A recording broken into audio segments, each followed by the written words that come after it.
Question हमारा क्या है, 3 अंकों वाली कितनी संख्याएं 7 से विभाज्य हो सकती हैं। तो संख्याओं की संख्या हमको चाहिए, ऐसी संख्याएं जो 3 अंकों की हो और 7 से कट रही हो। इसके लिए आप एक काम करिए, पहले ये पता कर लीजिए कि 3 अंकों की संख्याएं होती कितनी हैं। तो 3 अंकों की जो सबसे छोटी संख्या होती है 100। क्या होती है? 100। और जो सबसे बड़ी संख्या होती है वो 999 होती है। अब इसके पीछे आप आओगे तो 2 अंक की संख्या हो जाएगी, और इसके आगे अगर आप जाओगे तो वो 4 अंक की संख्या हो जाएगी, है ना। तो केवल यहाँ से लेकर यहाँ तक, इनके बीच में कितनी ऐसी संख्याएं जो 7 से कट जा रही हैं। तो जब भी विभाजित होने की बात करेगा तो एक बात तो तय हो जाती है, क्या? इसका सर्वांतर क्या होगा। सर्वांतर तय हो गया, आपको केवल ए ज्ञात करना है। प्रथम पद किसी भी समांतर श्रेणी का सर्वांतर जब भी कहेगा कि संख्या 7 से विभाजित हो जाए, 10 से विभाजित हो जाए, 9 से विभाजित हो जाए, विभाजित जिससे कह रहा है वही उसको सर्वांतर हो जाता है। कैसे, देखिए ज़रा। अगर मैं आपसे कहूँ कि 7 से कटने वाली एक संख्या कोई ले रहा हूँ मैं, 14, फिलहाल 2 अंकों की है ये, अभी उदाहरण के लिए लिया मैंने, 14 है। अब इसके बाद 7 से कटने वाली अगली संख्या कौन सी होगी? इसके जस्ट आगे 21 होगी, इसके जस्ट आगे 7 जोड़ते जाइए 28 होगी, इसके जस्ट आगे 35 होगी, और यह है क्या चीज़? ये 7 का पहाड़ा है और क्या है। तो ये सब 7 के अंतर पे आ रहा है कि नहीं आ रहा है? समझ गए? ये संख्याएं 7 से विभाजित हैं, और जो संख्याएं जिससे विभाजित होंगी उनके सीक्वेंस में अंतर उसी संख्या का आएगा। 7 से विभाजित होने वाली संख्याएं हैं तो अंतर 7 करेगा। 10 से विभाजित होने वाली संख्याएं होंगी तो अंतर कितने का आएगा? 10 का आएगा। जैसे मान लीजिए कि 10 से विभाजित होने वाली संख्या में लिख रहा हूँ 100। अब 100 के बाद 10 से विभाजित होने वाली अगली संख्या कौन सी होगी? 110 होगी। फिर उसके बाद कौन सी होगी? 120 होगी। फिर कौन सी होगी? 130 होगी। सबके बीच में अंतर कितने का आएगा? मेरी बात समझे?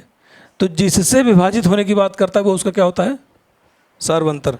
इस सवाल में किससे विभाजित करने की बात कर रहा है? 7 से। 7 से अगर संख्या को विभाजित करने की बात कर रहा है तो इसका मतलब इसका सर्वांतर क्या हो जाएगा? 7।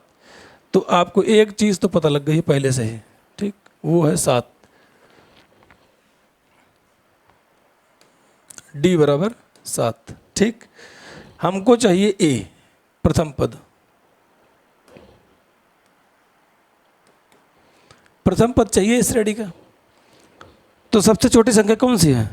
100 है, 3 अंकों की। अब वो 100 तो 7 से कटेगी नहीं, है ना। अगली कौन सी कटेगी? ये अगली संख्या कौन सी होगी? 101। क्या वो कटेगी? 102 कटेगी? 103 नहीं, 104 नहीं, 105 कट जाएगी। 15 7 105। तो पहली संख्या कौन सी मिली? 105। अभी तो हम फिलहाल चूंकि हमको 7 का पहाड़ा याद है, पता लगा वो बहुत बड़ी संख्या को देता कि 29 से कटने वाली, 304 से कटने वाली, 807 से कटने वाली, तो क्या उसका पहाड़ा थोड़ी हमको याद होता। मतलब कह देगा जैसे 5 अंकों की कितनी संख्याएं हैं जो 325 से कट जाएंगी। अब 325 का पहाड़ा तो हमको याद नहीं है, तो पहली संख्या कैसे याद करोगे आप? तो उसके लिए एक तरीका बता रहे हैं आपको हम। इसको आप 7 से भाग कर दिया करो। 100 को क्या करेंगे? 7 से भाग कर देंगे। 7 से भाग करेंगे, 7 एक कम 7, कितना बचा? 3। फिर कितनी बार जाएगा? 7 चौक 28, कितना बचा? 2। ये जो 2 शेषफल बच रहा है कितने में बच रहा है? 100 में। ध्यान समझने मेरी बात को। 100 में क्या शेषफल बचा हुआ है? 2। ठीक, अगर मैं इसमें से 2 हटा दूं 100 में से, तो पूरी संख्या कट जाती नहीं कट जाती? अरे 100 में से 2 हटा दे तो क्या होता है? यहाँ पे 98 होता। 98 होता तो संख्या पूरी कट जाती ना। 14 से कट जाती, 14 से तो 98। लेकिन अगर मैं 2 हटा दूंगा तो संख्या क्या हो जाएगी? 2 अंकों की हो जाएगी। मुझे चाहिए क्या? 3 अंकों की। 3 अंकों की सबसे छोटी संख्या मैंने लिख ही रखा हुआ है। इसमें कुछ भी कम करोगे 2 अंकों की हो जाएगी, तो कम तो कर नहीं सकते हैं। अब हम कैसे इसको पूरी विभाजित करें? तो इसको पूरी विभाजित करने के लिए क्या करेंगे? जोड़ेंगे, कम नहीं करेंगे। क्या जोड़ेंगे? ये 2 जो बच रहा है, 2 की जगह अगर 7 बचता तो संख्या कट जाती। समझ रहे हो कि नहीं? 2 की जगह पर अगर 7 होता तो संख्या कट जाती, 7 कम 7 करके। मतलब क्लियर हो रही बात? तो ये 7 होने के लिए कितना और चाहिए? 5। क्लियर हुई बात? तो बस यही 7 में से 2 घटा करके इस शेषफल को घटा दीजिए, जो भी आएगा वही 5 इसमें जोड़ दीजिए करो, समझे। और जब 5 इसमें जो, अरे तो हर्ट बन गया हो, अरे वाह, तब तो क्वेश्चन समझ में आ जाएगा आसानी से। तो इसमें आप 5 जोड़ दीजिए तो क्या हो जाएगा 105। वही तो मैं आपसे कह रहा था कि अगर आपको पहाड़ा याद है, छोटी मोटी संख्या से विभाजित होने की बात कर रहा है, तो पहाड़े में हम लोग चेक कर लेंगे कि वो कटेगा कि नहीं कटेगा। बड़ी संख्या के लिए यही रूल लगाना है आपको, भाग देना है, जो शेषफल बच रहा है उस शेषफल को इस भाजक वाली संख्या में घटा दीजिए, जो भी बचे घटाने के बाद उसको इस भाज्य वाले में जोड़ दीजिएगा, ठीक है। आपको मिल जाएगा पहला पद। तो पहला पद मिला हमको 105। यहाँ तक अगर बात समझ गए हो आप लोग, तो मैं इसको फिलहाल मिटा नहीं रहा हूँ, इसको किनारे कर दे रहा हूँ, आप लोग समझने के लिए रख लीजिएगा, ठीक है। इसमें से इसको घटा करके लाया गया है 5 को, ठीक। अरे कहाँ जा रहा है पेन भाई, इसको इसमें से घटा करके 5 लाए, ठीक ना। मैं इसको किनारे कर देता हूँ। सवाल खत्म हो गई है, जो कुछ था सवाल में बस यहीं तक था, ए और डी मिल गया। फिर अब चाहिए ही क्या, कितनी संख्याएं होंगी, मान लेते हैं n संख्याएं होंगी 7 से विभाजित होने वाली, ठीक ना। तो एक काम और करना है इसमें, अभी ख़त्म नहीं हुआ है, एक काम और, इसकी अंतिम संख्या कौन सी कटेगी ये भी तो पता होना चाहिए, यल भी आपको पता होना चाहिए। इसमें अंतिम संख्या कौन सी कटेगी, तो अंतिम संख्या कौन सी कटेगी, अंतिम संख्या वैसे है 999, 3 अंकों की, 3 अंकों की अंतिम संख्या कौन सी है 999। अब इसको भी 7 से विभाजित करिए, देखिए क्या होगा।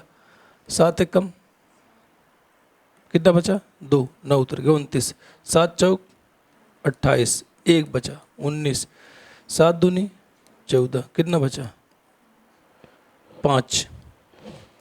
ये जो 5 शेषफल बच रहा है, या तो ये 7 होता तो संख्या कट जाती, या तो फिर 5 होता ही ना, 0 होता, मतलब 5 होना नहीं चाहिए था, समझ गए। या तो 5 भी ना रहे या तो 7 रहे, तभी संख्या से कटेगा ये। तो अगर मैं 5 से इसको बढ़ाने का प्रयास करूंगा, यानी इसको 7 करने का प्रयास करूंगा, जैसे उसमें किया था, इसमें इसको 7 करने का प्रयास किया था 5 जोड़ करके ना। क्यों जोड़े थे, क्योंकि अगर कम करते तो संख्या 2 अंकों की हो जाती ना। अब इसमें उसका उल्टा होगा, इस 5 को आप 5 में कुछ जोड़ नहीं पाओगे, क्योंकि जरा सा भी कुछ जोड़ोगे तो इसमें जोड़ने का मतलब किसमें जुड़ेगा, इसमें। और 999 में कुछ भी जोड़ोगे तो क्या हो जाएगा, वो 4 अंकों की संख्या हो जाएगी वो, समझ गए ना। हमको चाहिए 3 अंक। अब की बार क्या करेंगे, घटाएंगे। पिछली बार क्या किए थे, जोड़ थे। और संयोग ऐसा बना कि दोनों में 5 जोड़ना पड़ रहा है, जरूरी नहीं हर बार 5 ही आए, है ना। इसमें 5 घटाने, इसमें 5 जोड़ने पर आया था, इसमें 5 घटाने पर आप 5 घटा दीजिए। 5 घटाओ क्या बचेगा 994। 994 वह संख्या है सबसे बड़ी जो 7 से कटेगी। अब 95 नहीं कटेगी, 96 नहीं कटेगी, 97 नहीं कटेगी, 98 नहीं कटेगी, 999 भी नहीं कटेगी, 10,000 भी नहीं कटेगी, सॉरी 1,000 भी नहीं कटेगी। उसके बाद कौन कटेगी 1001, 2 जोड़ने पर आ जाएगा ना 1001, वही कटेगी। चलिए यल मिल गया, डी मिल गया, ए मिल गया, आपको क्या चाहिए बोलो भाई। इसमें आपने क्या किया हुआ है, इसमें आपने 5 को माइनस किया हुआ है, और क्या मिलेगा आपको 994। अपने समझने के लिए ऐसे लिख लीजिएगा फिलहाल आप लोग इसको, और जहाँ 1-2 सवाल इस टाइप के लगाए उस सब समझ में आ जाएगा, उसमें परेशान होने की जरूरत नहीं है, बहुत कठिन चीज़ नहीं है।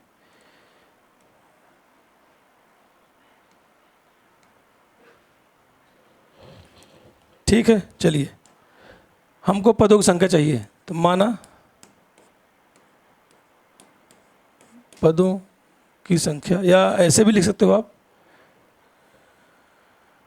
माना 7 से विभाजित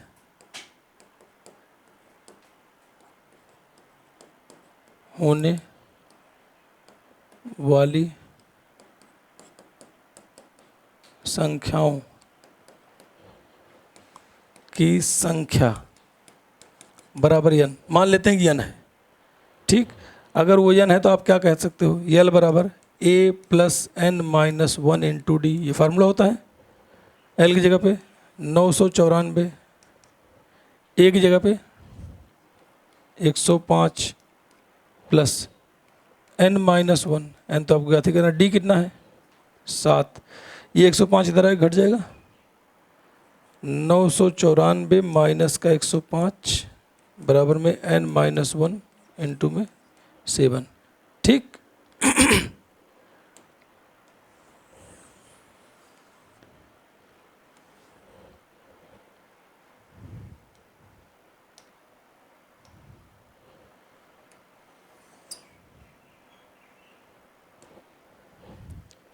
चलिए तो अब इसको घटा दीजिए, 105 घटे कितना आएगा, 14 5 के 9, और यहाँ बचा 8, उधर 9, ये बचेगा हो, कैसे घटा रहे हो, 8 बचेगा, ठीक। अब ये 889 बचा, इधर आपका n-1 है और इधर आपका 7 है, तो ये इधर आ जाएगा 8/9 बटे में 7 बराबर में n-1, इसको काटिए, 7 एक कम, एक बचा, कितना हो जाएगा 18, 7 दूनी 14, कितना बचा 4, 49 हो गया, 7 7 49, 127 बराबर n-1, तो n बराबर क्या हो जाएगा 127 प्लस 1, n बराबर 128, अर्थात कुल 128 संख्याएं ऐसी हैं 3 अंकों की जो 7 से विभाजित हो जाएंगी, समझ गए, लिख लीजिए इसको।